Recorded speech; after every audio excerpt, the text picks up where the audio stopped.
And ito na yung sinasabi nating abundance, guys, no? This is abundance of money, wealth, and riches, guys. Talagang paldo-paldo, no?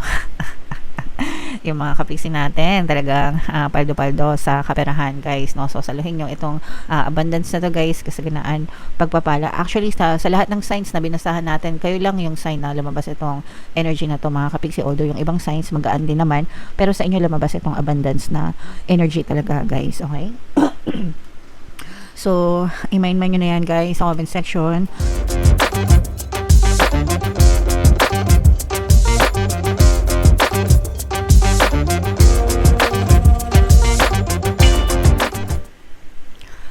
Hello guys, hello Scorpio, welcome back to Pinay Pixie Tarot. Ang pamagat ng episode natin for tonight is Bear Months Kapalaran para ngayong September to December para sa Scorpio, Sun, Moon, Rising Sign, and Venus. Magkakaroon din tayo, guys, ng separate na reading para sa 4th quarter, so abangan nyo din yon, mga kapiksi. So unahin natin tong deck na to, guys. Tingnan natin yung mga mensahe sa inyo, guys.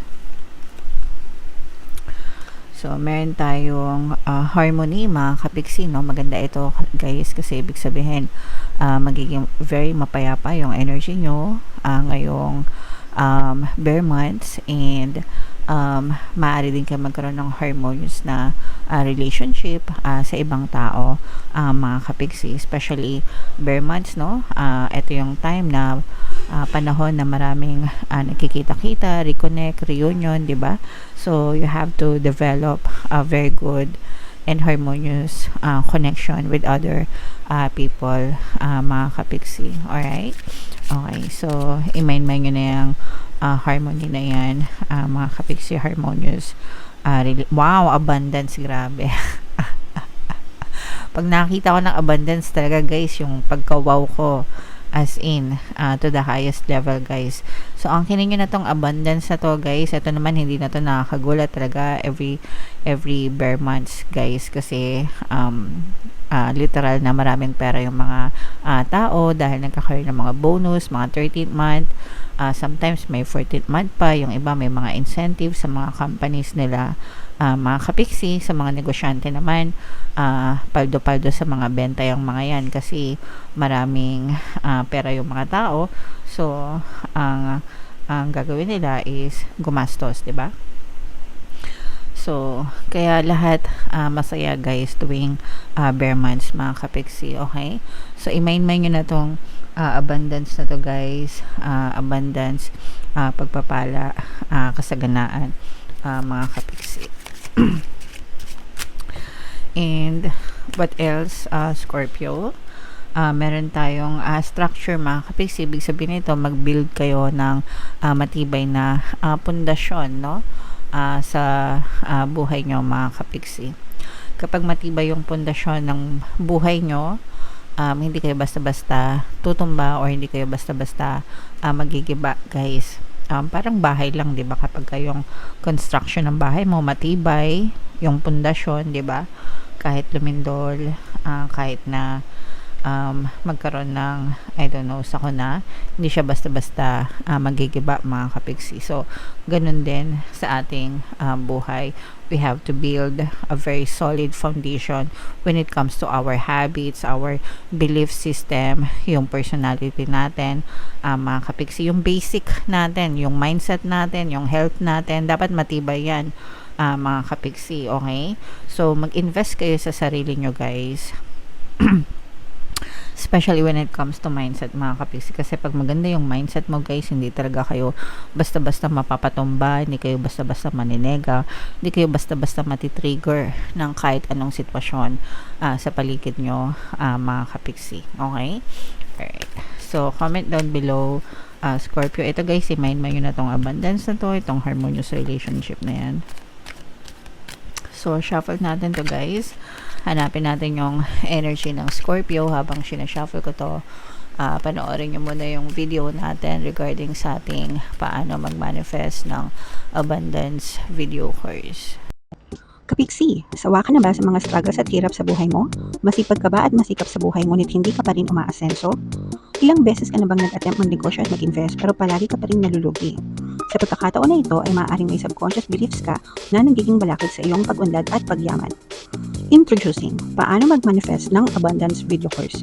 Dito ay matututunan mong ma-overcome ang mga balakid mo para tuluyan ka ng umunlad, umasenso, sumagana, maging matagumpay, successful at maswerte sa iyong kabuhayan, pera, trabaho, negosyo, salapi at kaperahan ng bonggang-bongga.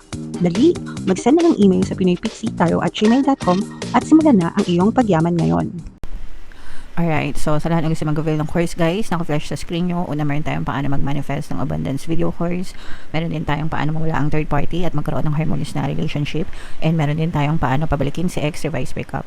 Sa mga interesado guys, mag-send lang kayo ng email sa pinoypixitaro@gmail.com. So, Scorpio guys, kayo represent ng Queen of Cups sa ating spread. Lahat ng ating spread nyo guys. And sa mga naghahanap guys ng mga pampaswerte na lucky charms or lucky bracelet, may mga items na makita kayo nakatag sa description box tsaka sa comment section. Ito yung mga items guys. Ito yung aventurine, ito yung citrine. Check out yun na mga kapixi. So, 4 na beses tayo maglalatag ng spread guys. September, October, November, December. Pero anytime sa loob ng bare months, pwede nyo itong ma-experience mga kapixi. So, ito guys, ang positive and negative ito guys. Medyo, for some of you, mga kapixi, medyo may mga pagsubok, no, challenges. Pero, I'm sensing na mag-e-end itong mga, ito guys, currently na experience nyo to mga kapixi and dadalhin nyo pa to sa pagpasok ng bare months guys, no? Kasi yung iba sa inyo talaga may mga problema or may mga bigat ng buhay na pasan-pasan guys. Pero, I'm sensing na pagdating ng bare months, parang patapos na or maaaring nandun na kayo sa entail ng, kumbaga nakalampas na kayo sa climax, no, ng mga problema mga kapixi, and maaari na kayo makarating sa finish line kumbaga ng mga problema nyo. So matatapos din ito mga kapixi. And kung meron naman kayong mga nakaaway guys or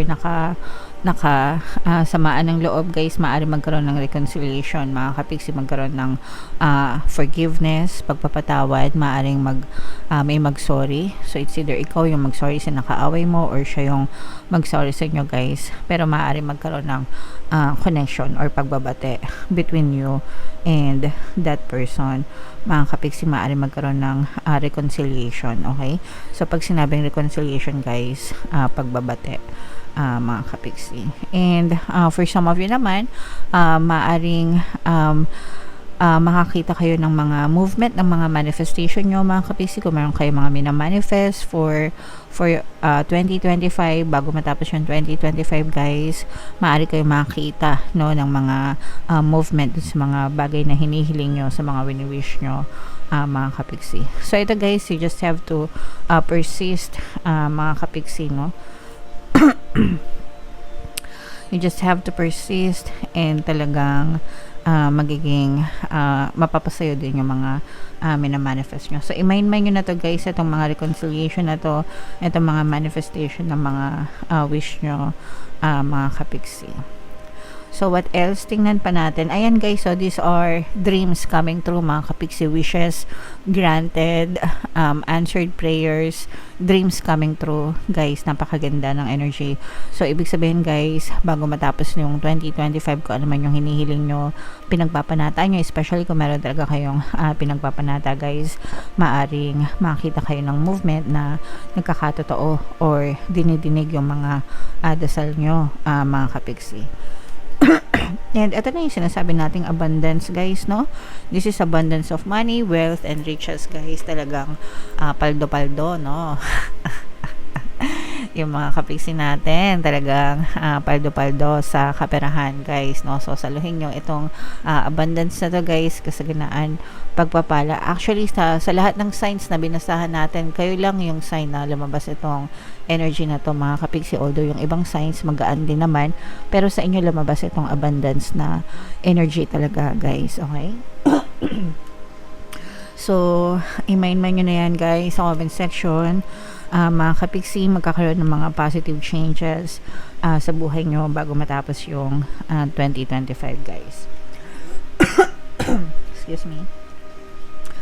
So, what else guys? Kung meron kayong mga singing competition guys na sasalihan, kasi 'di ba minsan kapag bare months may mga Christmas party, may mga events, may mga contest sa mga kapiksi natin na sasali sa mga singing contest, or kung meron kayong mga kamag-anak na mga anak or whatever na sasali sa mga singing contest guys, maaring manalo, no? So, paldo-paldo pa rin, ganyan. Paldo-paldo talaga. Syempre, kapag nanalo kayo, may mga prize yan, mga kapiksi. So, congratulations in advance sa mga kapiksi natin ng mga singers, kumakanta. This is the energy of success, mga kapiksi. Success, success, tagumpay, and victory, mga kapiksi. So, eto guys, itong success na to, feeling ko, ito yung mga success na malampasan nyo yung mga problema sa buhay nyo, mga kapiksi. And sabi ko nga kanina, success na dinggin yung mga dinadasal nyo, yung mga wish nyo, answered prayers, ganyan. Talagang mararamdaman nyo yung tagumpay, mga kapiksi, no? So, mararamdaman nyo yung magandang paggalaw ng mga pangyayari sa paligid mo. Ibibigay talaga sa'yo ni universe yan. Parang yan yung aginaldo sa inyo ni universe, mga kapiksi. Okay? So, imain-man nyo na yung mga success na yan, guys. Kung meron kayong mga, sorry guys, medyo naubo ko ng konti. Kung meron kayong mga inaasahan, guys, na mga padala na pera, yan. So, kung meron kayong mga kamag-anak abroad, or kapamilya abroad, or kung meron kayong inaasahan na pera abroad, or kahit hindi sa abroad, mga kapiksi, pero meron darating na pera sa inyo, guys, no? So, kung ano man yung pera na yan, imain-man nyo na yan. So, comment section, deserve nyo yan, mga kapiksi. And yung final set of energies natin, eto guys, mag-ingat naman kayo sa mga manloloko, sa mga scammers in any form guys, kasi baka maloko kayo. Kapag naloko kayo guys, maaari ito magbigay ng matinding stress sa inyo, especially guys pagdating sa pera, no? Kasi maraming pera, marami ring scammers, mga kapiksi. Mag-ingat kayo, no? Kahit sa Gcash guys, no, hindi ko alam kung nababalitaan nyo yun, may mga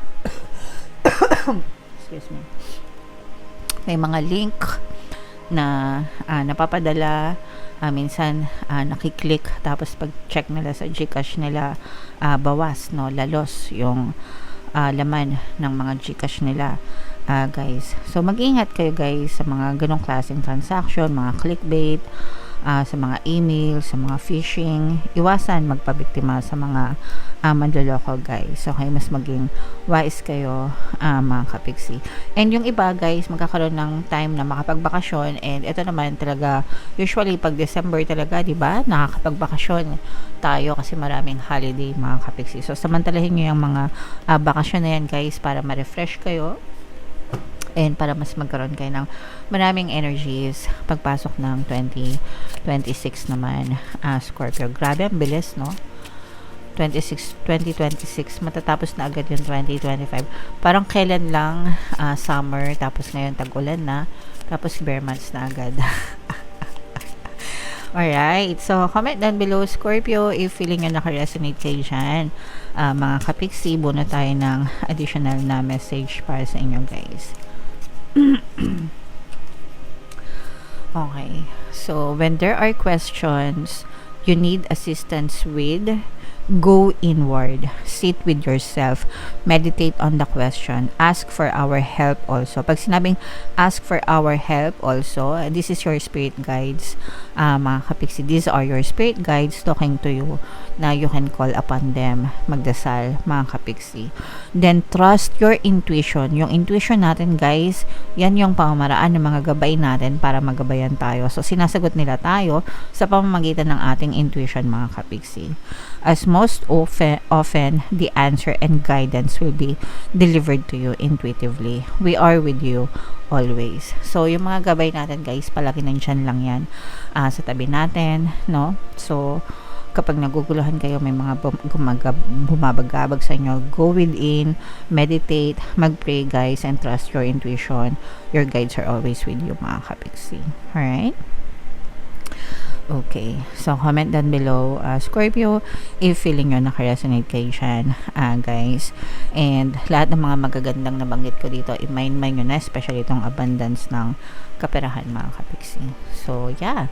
For more tarot readings, ito yung playlist nyo. Ito naman yung ating success stories ng paano mag-manifest ng abundance video course. Click here to subscribe, guys. Thank you for liking, sharing, and subscribing. See you next time. I love you all. Have a nice day. Bye-bye.